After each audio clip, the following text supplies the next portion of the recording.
काम हो गया क्या? मुझे 3 बजे का वादा किया तो तुमने, मुझे उसे भी जवाब देना है। मैं वक्त का बहुत पक्का आदमी हूँ। ये लो अपनी घड़ी, देख लो सब कुछ ठीक है या नहीं।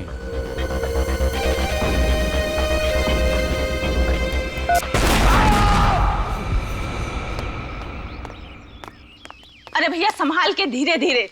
देखो इसमें मेरी बहुत महंगी क्रॉकरी है, पढ़ो। ग्लास हैंडल विथ केयर, संभाल के लेके जाओ। चिंता मत कीजिए मैडम जी, कुछ नहीं टूटेगा। अरे चिंता कैसे ना करूं? इसमें से अगर एक भी सामान टूटा ना तो मैं तुमसे पैसे लूंगी। चलेगा। हाँ चलेगा, बात करने की तमीज नहीं है। अरे ये क्या है? मैंने आप लोगों से कहा था गाड़ी से सामान उतार कर सीधे अंदर ले जाना, यहाँ फैला दिया। चलिए टाइम मत वेस्ट करिए, ले जाइए अंदर।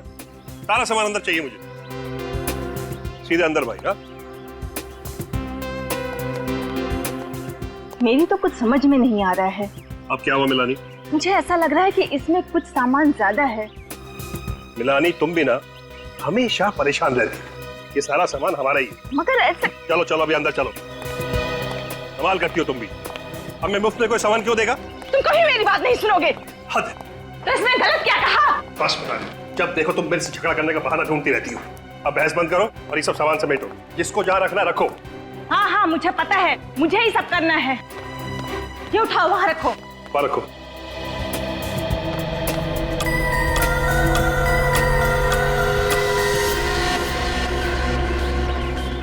चलो चलो जल्दी लाओ सामान सब।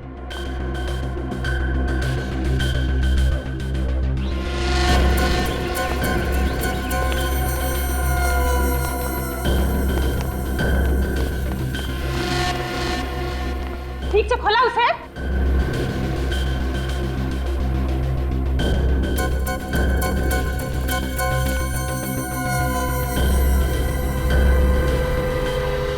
आप? जी मैं आरटीवी टेलीफोन एक्सचेंज से आया हूँ, आपके यहाँ ये टेलीफोन लगाना है। अच्छा आई कार्ड है आपके पास? हाँ जी।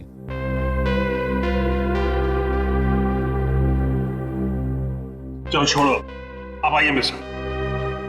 टेलीफोन बेडरूम में लगा लो, आइए। जी। अरे घड़ी क्या देख रही हो, काम करो जल्दी। इतना काम पड़ा है। मिलानी ये तो कह रहा है कि बेडरूम में टेलीफोन का कनेक्शन खराब हो गया, फोन यहीं हॉल में लगेगा। बेडरूम का कनेक्शन खराब है? जी मैडम। नहीं नहीं, हॉल में फोन मत लगाना। जब भी फोन बजेगा मुझे ही उठाना पड़ेगा। बेडरूम का कनेक्शन आज ही ठीक कर दो। माफ कीजिएगा मैडम, आज तो हो नहीं पाएगा। आपके घर के अलावा मुझे 2 और घरों में जाना है। अरे छोड़ो ना, तुम बिल्कुल फिक्र मत, फोन यहीं लग जाने दो। जब भी घंटी बजेगी मैं खुद आके उठाऊंगा। बस तुम उठाओगे? सुस्ती के पहाड़। ज़बान संभाल के बात करो मिलानी, जो मुंह में पक देती हो। जो तुम्हारे दिल में आए करो। हाँ। अरे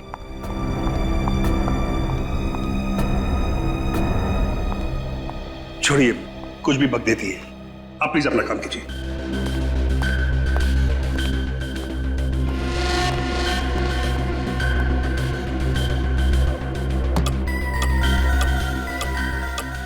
अब थोड़ा ही सामान बचा है, इसे कल सजाएंगे।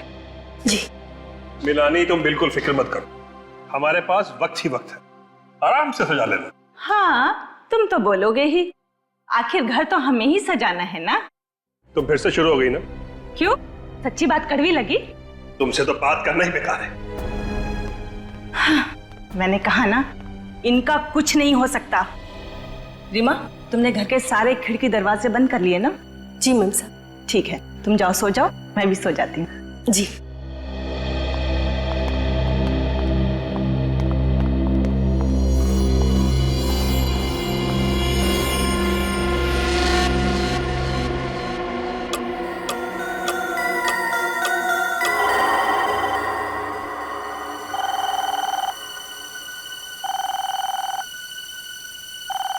फोन की घंटी।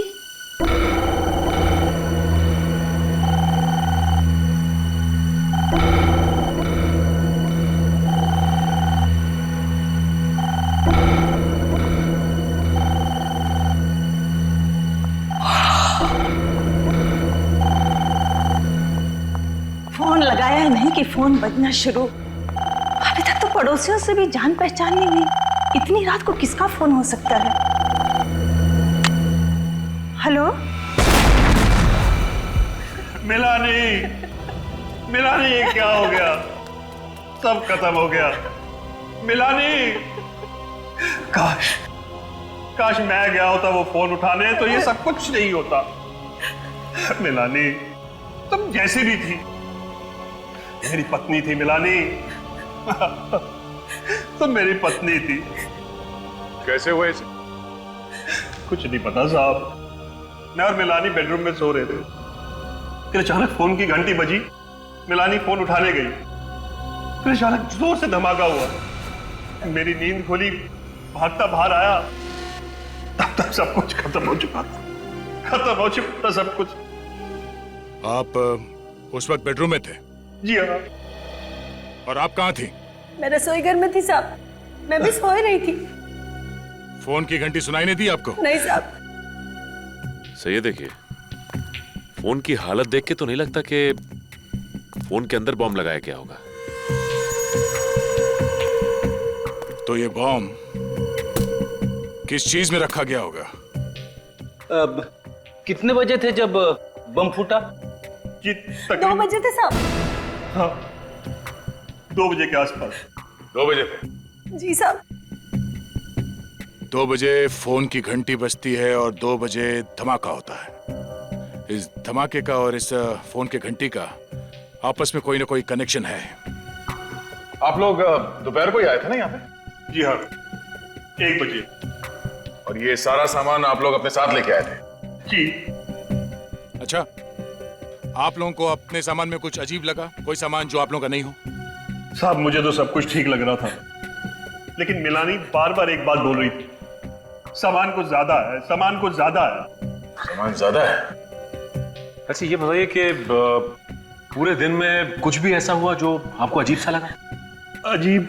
वो टेलीफोन वाला आदमी साहब। हाँ, वो टेलीफोन वाला आया था कनेक्शन के लिए।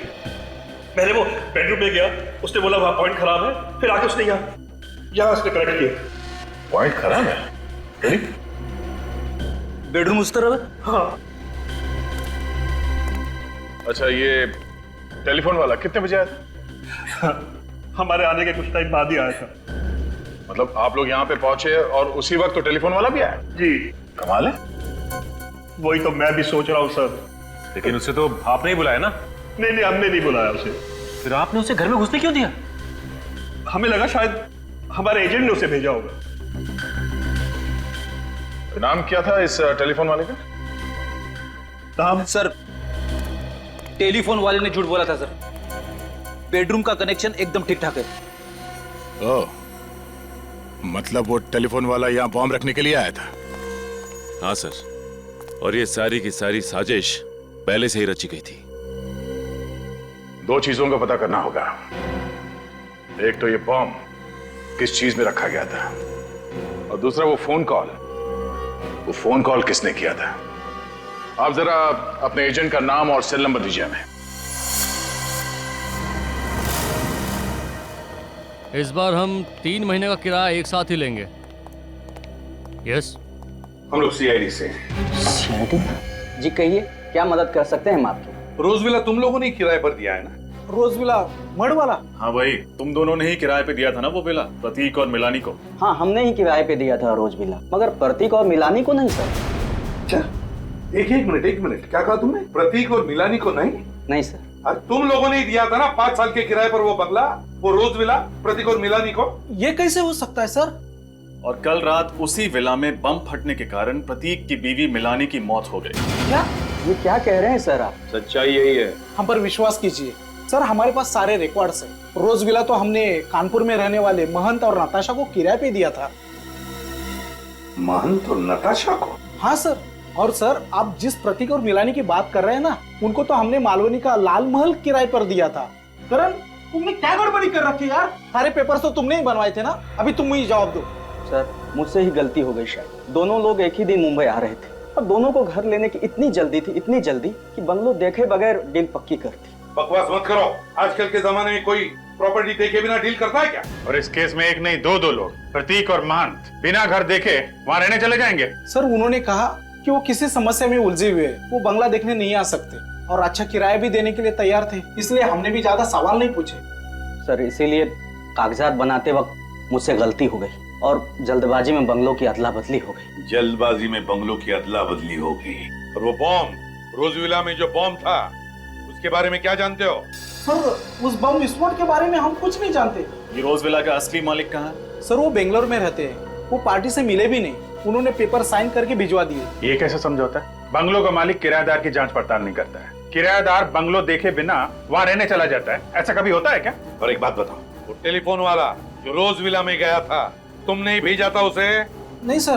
तो फिर किसने भेजा? सर रोजविला में तो टेलीफोन का लाइन हमने 15 दिन पहले शुरू कर दिया था, तो हम क्यों भेजेंगे टेलीफोन लाइन वाले को? तुम्हें कुछ नहीं मालूम है, सब पता चल जाएगा। सर ये रोज विला में महंत और नताशा रहने जाने वाले थे, तो इन लोगों से भी पूछताछ कर ही लेते हैं सर। हाँ मिलते हैं महंत और नताशा से, लेकिन अभिजीत पता लगाना पड़ेगा ये टेलीफोन वाला है कौन जो रोज विला में गया था। किस लिए गया था ये रोज विला में टेलीफोन वाला? राकेश ये कुल मिलाकर 50 डिफॉल्टर्स हैं। एक काम करो, इन सब के पास एक आखिरी नोटिस भेजो और उसके बाद इनकी लाइन डिस्कनेक्ट कर देना। ठीक है सर।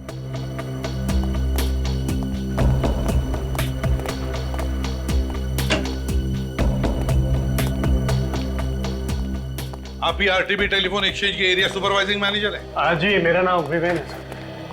देखिए हम लोग सीआईडी से, रोज विला मड आइलैंड में एक औरत का खून हुआ है और उसी सिलसिले में हम आपके एक कर्मचारी से मिलना चाहते हैं। वो कर्मचारी कल इस रोज विला में गया था एक नया टेलीफोन एक्सचेंज करने के लिए।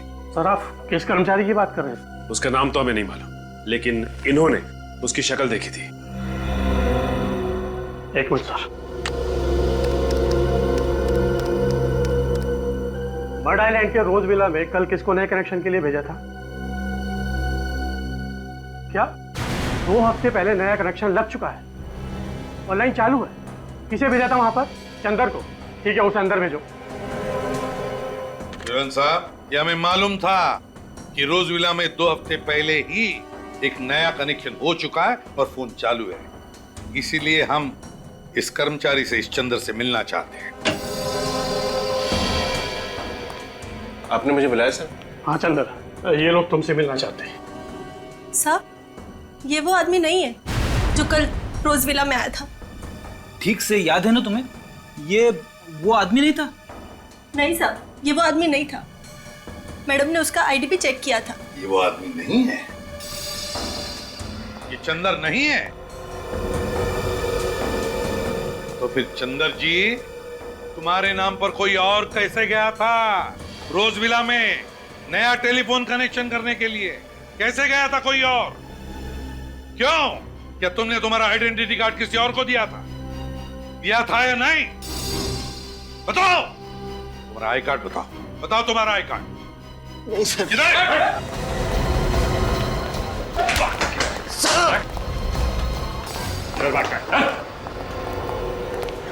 बताओ बताओ कौन गया था तुम्हारे नाम पर? कौन गया था चंदर बनकर? जल्दी बता। सब मुझे उसका नाम नहीं मालूम साहब। कैसे नहीं मालूम? जल्दी बता, बता कौन है वो? क्या जानता है उसके बारे में तुम? मैं उसे ज्यादा नहीं जानता साहब, बस सिर्फ 1 हफ्ते से मैं उसे टेलीफोन एक्सचेंज के बाहर देखता था साहब। उसने मुझसे दोस्ती की, अपना प्लान बताकर मुझे अच्छे पैसे दिए साहब, ताकि मेरा मुंह बंद रहे। और क्या जानता है उसके बारे में? वो मुझसे मिलने के बाद अक्सर रिक्शा पकड़ता था साहब। रिक्शा पकड़ता था? और क्या कहता था रिक्शा वाले को? कहाँ जाना है कहता था? चारकोप। चारकोप।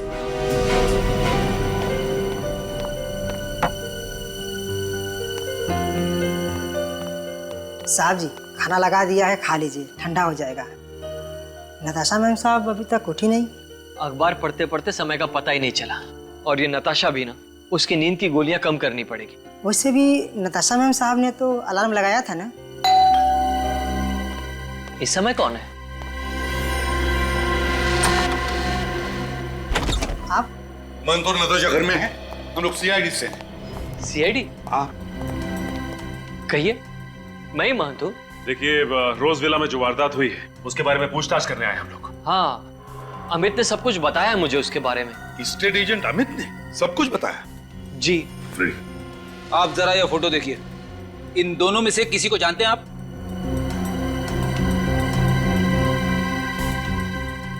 नहीं। नहीं। मंजी, ये मिलानी और प्रतीक है।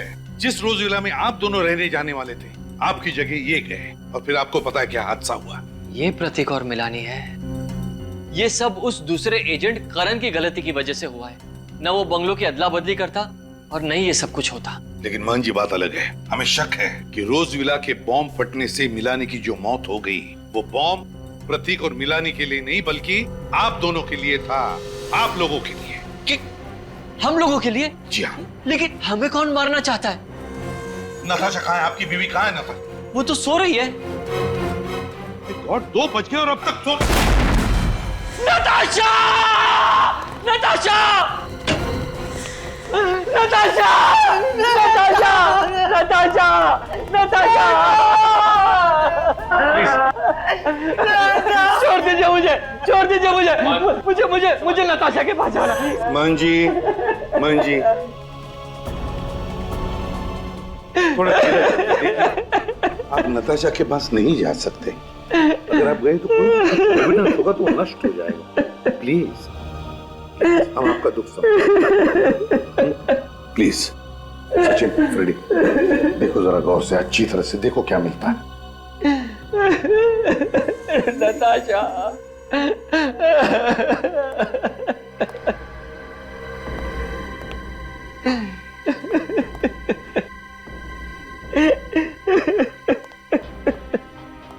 प्लीज शांत हो जाइए।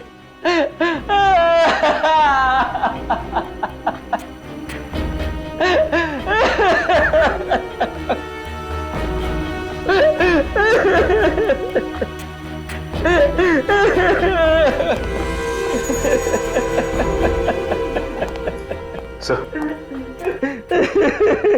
घड़ी के टुकड़े, अलग अलग घड़ियों के। इतने सारे घड़ियों के टुकड़े? मान जी, नताशा के कमरे में इतनी सारी घड़ियां कैसे? नताशा को नींद से उठने में तकलीफ होती थी, इसीलिए उठने के लिए वो 3-3 घड़ियों में अलार्म लगाती थी। 3-3 घड़ियों? तो कहीं बॉम्ब इन घड़ियों में तो नहीं फिट किया गया था? बात बताइए, क्या ये घड़ियां नताशा ने खरीदी थी? जी हाँ। कहाँ से खरीदी थी, आप बता सकते हैं? यही पास ही में एक दुकान है, नीड्स नाम की, वहीं से खरीदी थी। नीड्स? जरूर इन घड़ियों में कुछ गड़बड़ है। मिल गया। अरे साळुंखे, क्या पता चला? जरा हमें भी तो बता। अरे बॉस, सारा फर्नीचर इतना तहस नहस हो गया है कि मुझे फर्नीचर का एक एक टुकड़ा बहुत अच्छी तरह से चेक करना पड़ा, ये पता लगाने के लिए कि आखिर ये बॉम्ब बना किस केमिकल से। ये देखो, ये है उस केमिकल का कार्बन चेन। कौन सा केमिकल है ये? सेस्पेक्स टॉक्सिन। सेस्पेक्स टॉक्सिन? हाँ, वैसे तो और भी केमिकल्स मिले मुझे, लेकिन ये सेस्पेक्स टॉक्सिन केमिकल सबसे ज्यादा मात्रा में मिला। अब बॉस, ये सेस्पेक्स टॉक्सिन सबसे ज्यादा इस घड़ी पर मिला है। इतना ही नहीं, इस घड़ी पर मुझे उस बॉम्ब के डेटोनेटर के अंश भी मिले। इस घड़ी के टुकड़ों पर से? इसका मतलब है कि बॉम्ब घड़ी के अंदर फिट किया गया था। सर, कहीं ये घड़ी भी उन सामानों में से तो नहीं जिसे मिनाली ज्यादा सामान कह रही थी? हो सकता है। फ्रेडी, सचिन, काम करो, ये घड़ी के जितने भी टुकड़े हैं इन्हें जोड़ने की कोशिश करो। अब समझ में आ रहा है सर। जैसे इस घड़ी में 2 बजे इस घड़ी के अंदर रखा गया बॉम्ब ट्रिगर हुआ और फट गया। सर, ये कोई इत्तेफाक नहीं है कि रात 2 बजे फोन की घंटी बजती है, मिलानी उस फोन को उठाने के लिए हॉल में आती है और उसी वक्त बॉम्ब फट जाता है। हाँ अभिजीत, एक बहुत बड़ी साजिश है ये। बस पता लगाना चाहिए कि ये फोन किया किसने था, किसने किया था फोन। सर, मुझे तो इस काम वाली बाई पे शक है सर। उस टाइम से कहा था कि ठीक 2 बजे धमाका हुआ था, मगर उसने कोई घड़ी नहीं पहन रखी थी, तो एग्जैक्टली धमाका कितने बजे हुआ उसे कैसे पता? इस काम वाली बाई से फिर से पूछताछ करनी पड़ेगी। लेकिन एक बात तो पक्की है कि बॉम्ब घड़ी में ही फिट किया गया था और जैसे ही घड़ी में रात के 2 बजे धमाका हो गया और मिलानी मर गई। एक बात और बात, ठीक ऐसा ही घड़ी वाला बॉम्ब सेम कॉम्पोजिशन का मुझे नताशा के घर के सामान में भी मिला है। और सर, इन दोनों बॉम्ब्स में से ये जो कीले, कांच और मेटल के टुकड़े मिले, ये तो किसी भी हार्डवेयर शॉप में से बड़ी आसानी से मिल सकते हैं। मतलब ये बॉम्ब देसी बॉम्ब है, क्रूड बॉम्ब? हाँ, ये क्रूड बॉम्ब ही है और इसे बनाने वाला जरूर कोई नौसिखिया होगा, लेकिन हाँ, उसे इंजीनियरिंग की बड़ी अच्छी जानकारी होगी, क्योंकि इसने घड़ी की सुई को ही बॉम्ब का ट्रिगर बना लिया। इंजीनियरिंग की जानकारी मतलब दोनों बॉम्ब एक ही तरीके से बनाए गए, एक ही तरीके से। पहला बॉम्ब फटा, मिलानी की मौत हो गई और बिल्कुल 24 घंटे के अंदर ही अंदर दूसरा घड़ी का बॉम्ब फटा और नताशा की मौत हो गई। लेकिन एक बात है, ये सब कुछ जो हुआ वो उस करण, उस स्टेट एजेंट की गलती की वजह से, उसकी गलती की वजह से घर की अदला बदली हो गई। मिलानी भूल से रोजविला मतलब नताशा के घर में पहुंच गई और नताशा मिलानी के घर में। इसका मतलब है कि खूनी ने बॉम्ब नताशा के लिए बनाया था, नताशा के लिए, मिलानी के लिए नहीं। और जब उसे पता चला कि नताशा जिंदा है तो ठीक वैसे ही बॉम्ब से उसने नताशा को भी मार दिया। तो ये देखिए,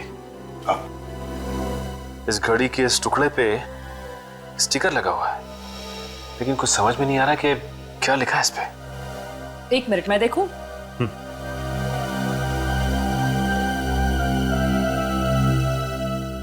हाँ, अब देखिए, कुछ कुछ नजर आ रहा है।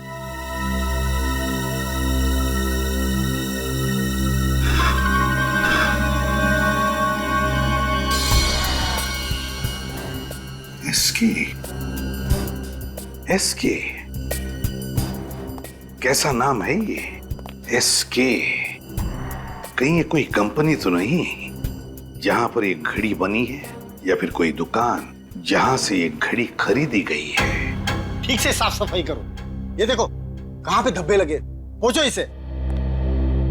एक्सक्यूज मी जी, कहिए सर। जरा ये स्टिकर देख, एसके, ये आपकी दुकान का है?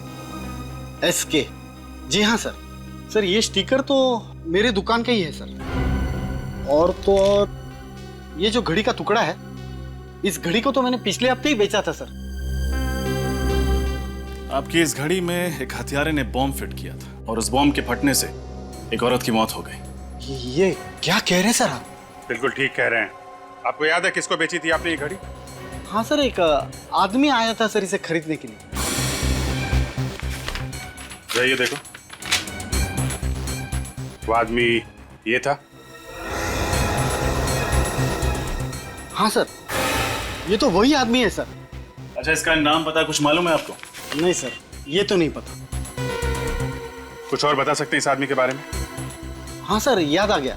घड़ी खरीदते वक्त वो किसी से फोन पे बात कर रहा था सर। किससे किससे बात कर रहा था सर? ये तो पता नहीं। अच्छा, आपने उसकी बातें सुनी? क्या कह रहा था, कुछ याद है? वो चारकोप के बारे में कह रहा था। चारकोप? सर, इस चंदर ने भी तुम्हें बताया था कि टेलीफोन एक्सचेंज के बाहर जो आदमी उससे मिलने आता था, वो भी रिक्शा वाले से चारकोप भी चलने के लिए कहता था। चलो चारकोप चलते हैं, शायद ये आदमी हमें वहीं पे मिलेगा।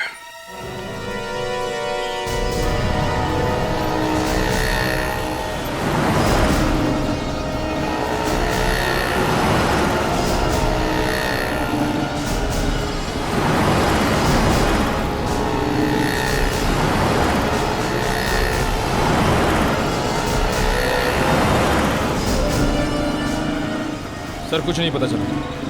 सर, उधर किसी को कुछ नहीं पता। कमाल है। एक दुकान सामने है, उससे पूछते हैं।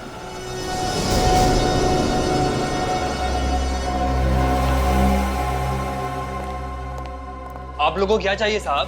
हमारे सेठ बाहर गए हुए हैं। बाहर गए? जी साहब। कोई बात नहीं। आप जरा ये स्केच देखो। इस आदमी को देखा यहाँ आसपास? ये तो हमारे सेठ की तरह लग रहा है साहब। ये हमारे सेठ ही हैं। ये तो इनके सेठ निकले। खुद की इतनी बड़ी दुकान है। क्या नाम है तुम्हारे सेठ का? मकरंद साहब। मकरंद? जी साहब। निखिल, जरा वो टुकड़ा दिखाना इन्हें। ये देखिए।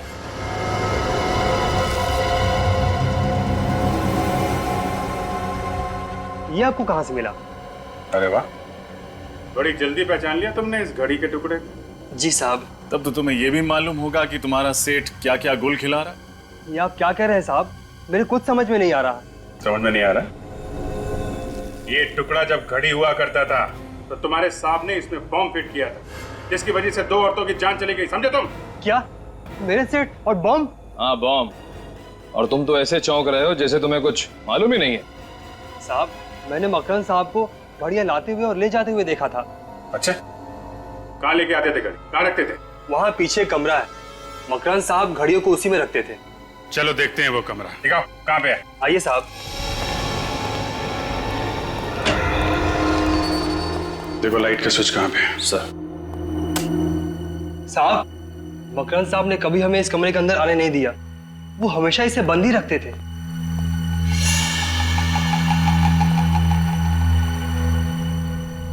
My God.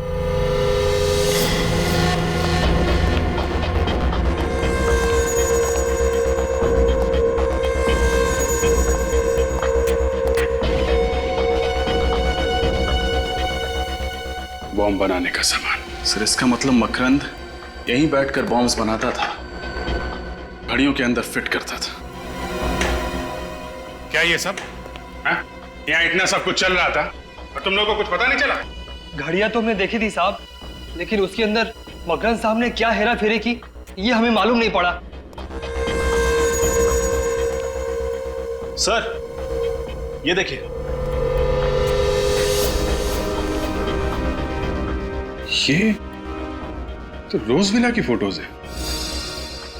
Yes sir, bungalow खाली है और सारी तस्वीरों में बंगलो का अंदर का हिस्सा दिख रहा है और ये सारी तस्वीरें हर तरफ से ली गई हैं। पर सर, खाली बंगलो के अंदर की तस्वीरें खींचने का क्या मतलब हो सकता है? मतलब ये निखिल की प्रतीक और मिलानी के रोज विला में जाने से पहले मकरंद उस बंगलो में गया और वो घड़ी बम कहाँ पे फिट करना है वो जगह तय कर ली। सर, लेकिन बंद पड़े हुए बंगलो के अंदर जाकर तस्वीरें खींचना ये कैसे मुमकिन हुआ होगा? मतलब इस मकरंद के पास रोज विला की चाबी थी, किसी जान पहचान वाले ने उसे चाबी दी होगी, मगर किसने? वैसे तुम्हारे मकरंद साहब गए कहाँ हैं?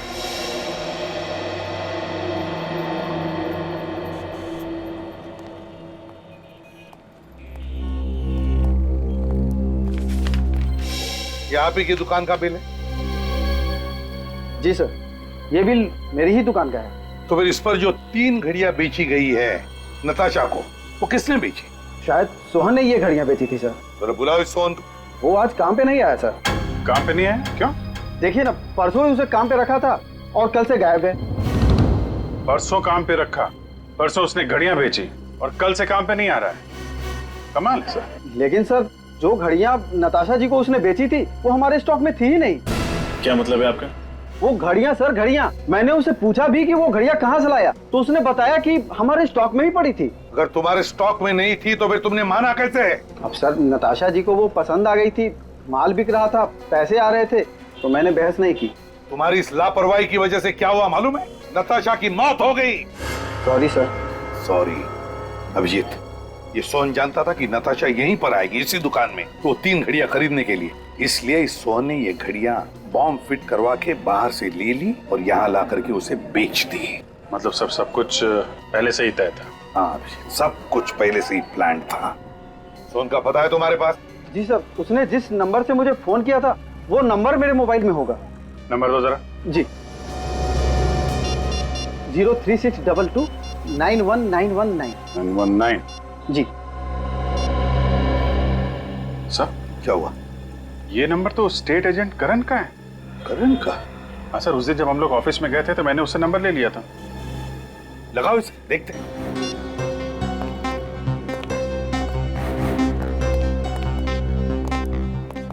नहीं सर, फोन बंद आ रहा है। फोन बंद आ रहा है? सर, इसका मतलब करण और सोहन एक ही आदमी है और वो सोहन सिर्फ इसलिए बना था ताकि वो बॉम्ब वाली घड़ियां नताशा को बेच सके। हाँ अभिजीत, मुझे तो लगता है मकरंद को रोज विला की चाबी भी इसी करण ने दी और नताशा की मौत का कारण भी यही है, ये करण। इस करण को उठाते हैं।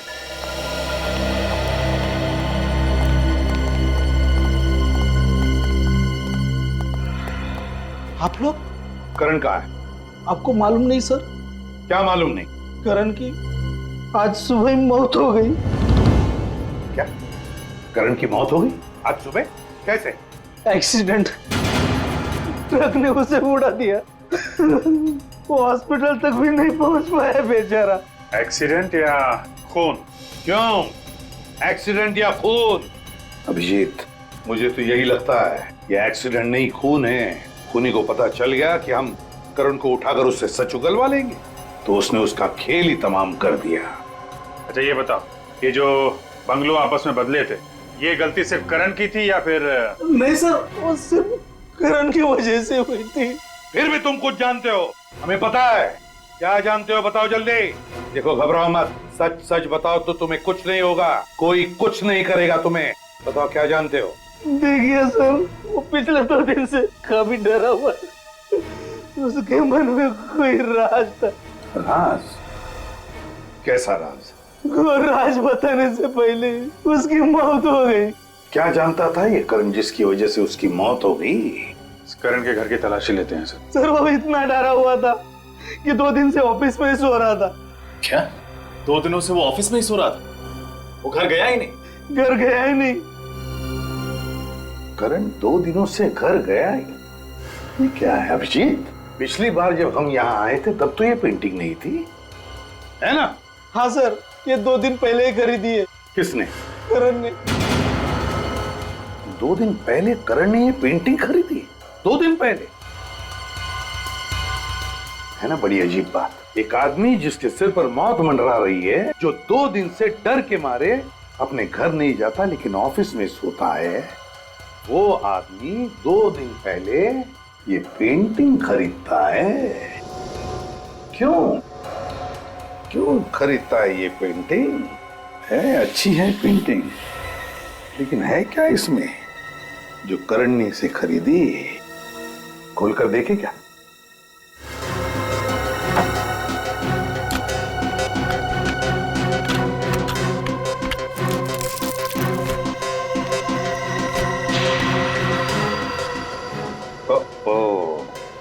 ये क्या है? Blank envelope. कुछ है इस एनवलप में।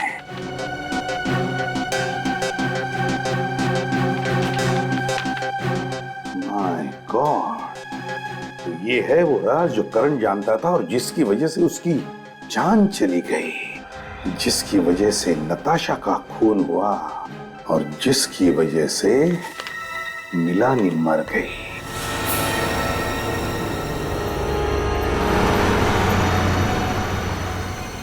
सोलापुर की इतनी सारी बसें निकल गई, लेकिन ये मकरंद अब तक दिखाई नहीं दिया। सर कहीं उसे पता तो नहीं चल गया कि हम लोग आने वाले हैं? देखते हैं, इंतजार करते हैं। और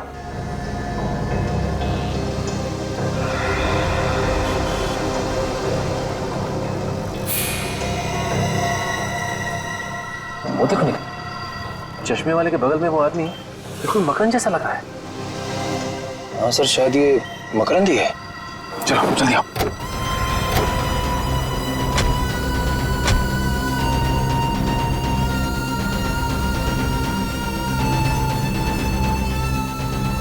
मिस्टर मकरंद। कौन हो तुम लोग और मेरा नाम कैसे जानते हो? मकरंद बाबू, हम लोग सीआईडी से। सीआईडी? अगर आप लोग सीआईडी से हैं तो मैं इसमें क्या कर सकता हूँ? कुछ नहीं, हम ही करेंगे जो करना है। वैसे आपको याद होगा कि नताशा मिला नहीं और घड़ी बॉम्ब। ओह, तो आप लोगों को सब पता चल गया। लेकिन आप लोग मेरा कुछ बिगाड़ नहीं सकते, क्योंकि आप लोगों के पास मेरे खिलाफ कोई सबूत नहीं है। सबूत है मकरंद, सबूत है। करण मरने से पहले तुम्हारी काली करतूतों का चिट्ठा एक कागज पे लिख कर गया था, और वो कागज का टुकड़ा हमारे पास है, सीआईडी के पास। अब चुपचाप अपना जुर्म कबूल कर लो, वरना भागता किधर है?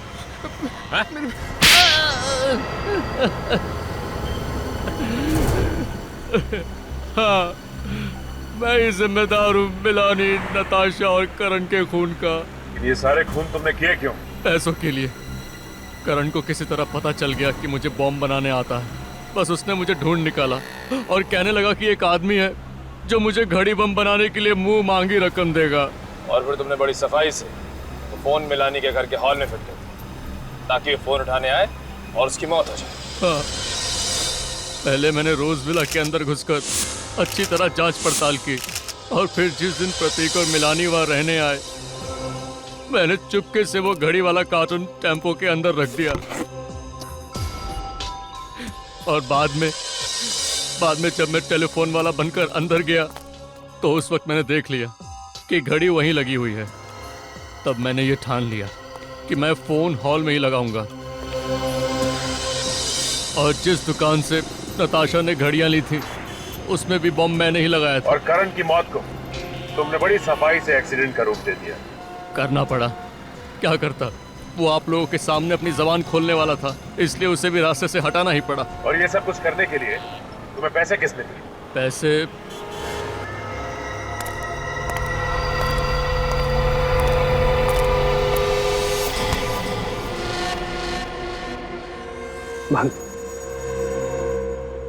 सारा प्लान चौपट हो गया है। सीआईडी ने पूरा खेल बिगाड़ कर रख दिया है, लेकिन मैंने अपना वादा पूरा किया। मैंने भी अपना वादा पूरा किया।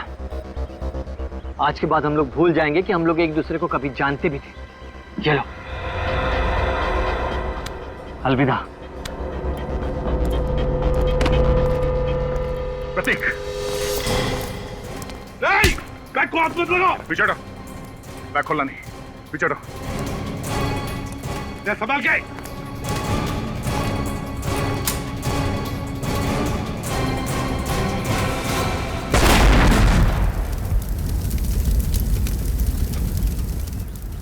गद्दार, तूने मुझे मारने की कोशिश की। मैंने कुछ भी नहीं किया। ये सब इसी का किया हुआ है। झूठ बोल रहा है सर। दरअसल ये आप लोगों को भटकाने की कोशिश कर रहा है। प्लान इसी का था, इसी ने बनाया था। ये बोल रहा है साहब। मैं बता दूंगा।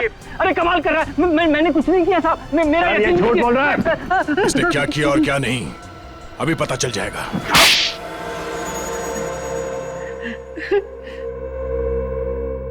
अब 3 मिनटों में तुम्हारी कहानी हम सुनाएंगे। मिलानी, नताशा, करण, 3 लोगों का खून किया है तुम लोगों ने। और तुम लोगों ने सीआईडी को झूठ बोला, हमारे सामने एक दूसरे को पहचानने से इनकार कर गए। हाँ, मगर तुम लोग 1999 से एक दूसरे को जानते थे। तुम लोगों ने मिलकर एक फैक्ट्री शुरू की और जब धंधे में नुकसान हुआ तो दोनों अलग अलग हो गए। प्रतीक तुम गए दार्जिलिंग और महंत तुम गए कानपुर। क्यों? लेकिन वो फैक्ट्री किसकी होगी इसका कोई नतीजा नहीं निकला।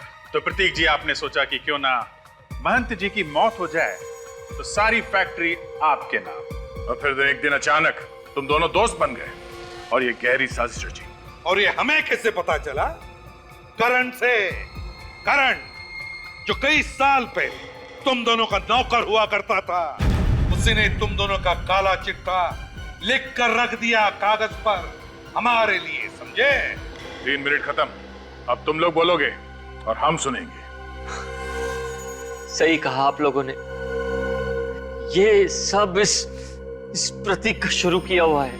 ये हमारी फैक्ट्री की प्रॉपर्टी बेचना चाहता था। हाँ, मिलानी मुझ पर दबाव डाल रही थी क्योंकि हमारा कर्जा सर के ऊपर चढ़ चुका था। बस इसीलिए। इसलिए क्या? इसलिए इसने प्लान बनाया। इसे पता था कि हम लोग मुंबई आ रहे हैं। मुझे और मेरी बीवी नताशा को जान से मारने के लिए मकरंद की मदद से इसने रोज विला बंगलो में बॉम्ब प्लांट किया। मिस्टर प्रतीक, तुम्हें तो मालूम था कि रोज विला में बॉम्ब लगा हुआ है, फिर तुम अपनी पत्नी के साथ वहां रहने क्यों चले गए? सर, मिलानी की रोज रोज की नोक झोंक से मैं परेशान हो चुका था, थक चुका था। वो मुझे डिवोर्स देने को तैयार नहीं थी। इसलिए जब मुझे पता चला कि करण से गलती हो चुकी है तो मैंने सोचा क्यों ना इस मौके का फायदा उठाया जाए और इसी बहाने मिलानी से अपना पीछा भी छुड़ा लिया जाए। और मिस्टर महंत, जब आपको पता चल चुका था कि प्रतीक आप दोनों की जान लेना चाहता है तो आपको सीआईडी के पास आना चाहिए था। आप हमारे पास क्यों नहीं आए? क्योंकि ये भी दूध का धुलावा नहीं है सर। मिलानी के मौत के कुछ घंटों बाद ही इसने मुझे फोन पर धमकी दी और हमारी पुरानी जगह पर मिलने को कहा। कुछ साबित नहीं कर पाओगे मान तुम, इससे कोई फायदा नहीं होने वाला। बिना मेरे फायदे के मैं अपना वक्त बर्बाद नहीं करता प्रतीक, नेवर। तुमने मुझे और मेरी बीवी नताशा को बॉम्ब ब्लास्ट में उड़ाने का बहुत अच्छा प्लान बनाया था, मगर भला हो उस करण का जो उस बॉम्ब ब्लास्ट में तुम्हारी बीवी मिलानी ही मारी गई। सोचो प्रतीक, सोचो, अगर यही बात मैंने सीआईडी को बता दी तो बता क्यों नहीं देते? बिजनेसमैन हूं ना, हर बात में सबसे पहले अपना फायदा सोचता हूं। अच्छा, तो मुझे बचाकर तुम्हें क्या फायदा होने वाला? ना सिर्फ मुझे ही नहीं, तुम्हें भी। हम दोनों को बहुत बड़ा फायदा हो सकता है अगर तुम मेरा छोटा सा प्रस्ताव मान लो तो। कैसा प्रस्ताव? देखो प्रतीक, हम दोनों ने मिलकर पार्टनरशिप में बिजनेस शुरू किया था, ये सोचकर कि करोड़ों कमाएंगे, ऊंचाई तक पहुंचेंगे। आज हम लोग ऊंचाई तक तो पहुंच गए, मगर नीचे करोड़ों का कर्जा है। ये सारी मुसीबतें टल सकती है प्रतीक, अगर तुम मेरी बात मान लो तो। देखो मान, जो कहना है साफ साफ कहो। अब तुमने तो बड़ी आसानी से बॉम्ब ब्लास्ट करके अपनी बीवी मिलानी को मरवा दिया।